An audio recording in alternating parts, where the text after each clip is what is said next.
Radhe Radhe everyone. आज की video में हम जानेंगे गणेश स्थापना हम किस प्रकार करें। भाद्रपद मास के शुक्ल पक्ष की चतुर्थी तिथि को गणेश स्थापना के रूप में मनाया जाता है। इस दिन गणेश जी का पूजन किया जाता है।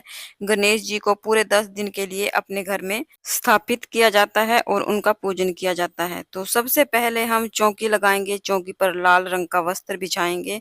यहाँ पर मैंने लाल रंग का वस्त्र बिछा लिया है और चौकी को जैसे भी आप सजाना चाहते हैं सजा लीजिएगा। देखिए, ये मैंने मिट्टी के गणेश जी अपने आप ही बनाए हैं। बनाकर इनका पूजन मैं करूंगी और एक दिन के लिए मैं गणेश जी की स्थापना करूंगी। बाजार से मैं मूर्ति लेकर नहीं आई। अगर आपको मूर्ति का वीडियो चाहिए तो आप मुझे कमेंट कर सकते हैं, मैं आपके लिए मूर्ति का वीडियो अपलोड कर दूंगी। उसके बाद थोड़े से फूलों का आसन देते हुए मैंने गणेश भगवान जी को स्थापित कर दिया है। थोड़े से चावल का आसन देते हुए हम कलश स्थापना करेंगे।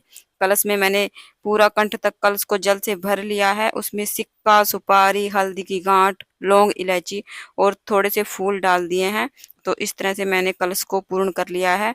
उसके बाद इसमें हम आम के पत्ते रखेंगे। आम के भी रख सकते हैं आप, अशोका के भी रख सकते हैं। इनको मैंने रोली से और चंदन से टेक लिया है। साथ में मैंने कलश को भी तिलक कर दिया है। साथ में कलश को मोली बांध दी है, क्योंकि कलश में हम सभी देवी देवताओं को आमंत्रित करते हैं। उसके बाद मैंने कलश को अष्टदल कमल के ऊपर रख दिया है। उसके बाद हम कलश में नारियल रखेंगे। देखिए, आप नारियल को खड़ा करके भी रख सकते हैं या फिर इस तरह से लेटा कर भी रख सकते हैं।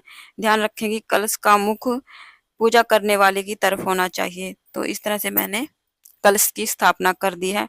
और हाँ, ध्यान रखें कि गणेश जी के राइट हैंड की तरफ ही हमें कलश की स्थापना करनी है। उसके बाद थोड़े से चावल का आसन देते हुए हम अपने मंदिर में घर में गणेश जी रखते हैं, उनका पूजन करते हैं, उनको भी हमें पूजा में जरूर से विराजमान करना है। तो ये मेरे घर के मंदिर के गणेश जी हैं, इनको भी मैं पूजा में विराजमान कर लूंगी। साथ में हमें सुपारी के रूप में रिद्धि सिद्धि माता को विराजमान करना है।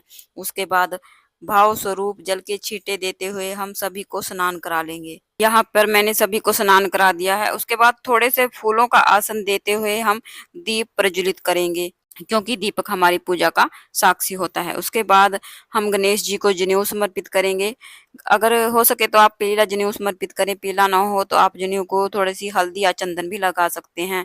रिद्धि सिद्धि माता को हम रोली समर्पित करेंगे। गणेश जी को हम रोली से तिलक करेंगे। सभी को मैंने तिलक कर दिया है। दिए का पूजन भी हम साथ साथ करते रहेंगे। उसके बाद हम तिलक पर अक्षत यानी चावल समर्पित करें। ध्यान रखें कि चावल हमारे टूटे हुए नहीं होने चाहिए। पूजा में हमें साबुत चावल का ही यूज करना होता है। उसके बाद हम गणेश जी को दुर्वा घास समर्पित करेंगे। देखिए, दुर्वा घास जरूर से समर्पित करें गणेश जी को। दुर्वा घास बहुत अधिक प्रिय है।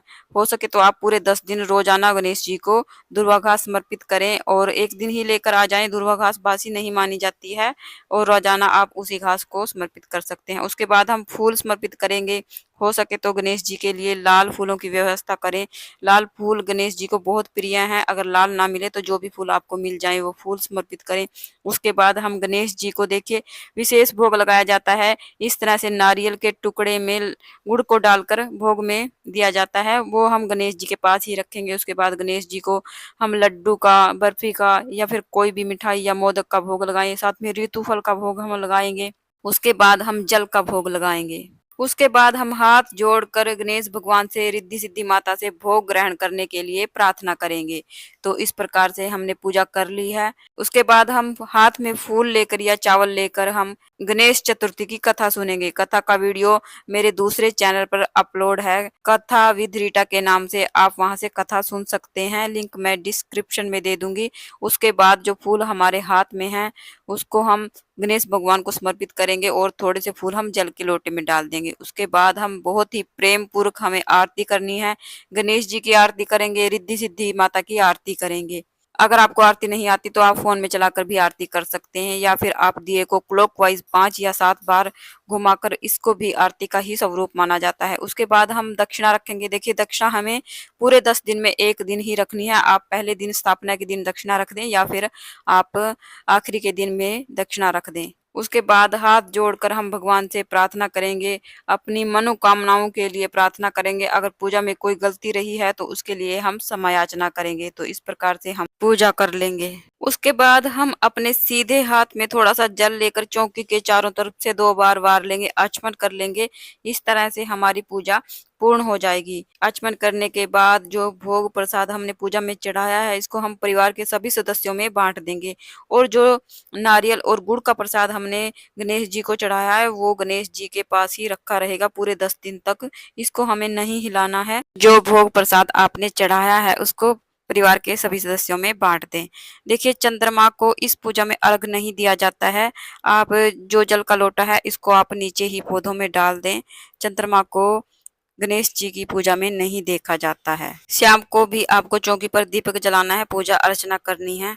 देखिए, गणेश जी की स्थापना आप 1.5 दिन के लिए भी कर सकते हैं, 5 दिन के लिए कर सकते हैं, 7 दिन के लिए कर सकते हैं, पूरे 10 दिन के लिए कर सकते हैं। जैसे भी आपके मन में भावना है, उसी हिसाब से आप गणेश जी को घर में स्थापित कीजिए। यहाँ पर मैंने 1 दिन के लिए गणेश जी की स्थापना की है।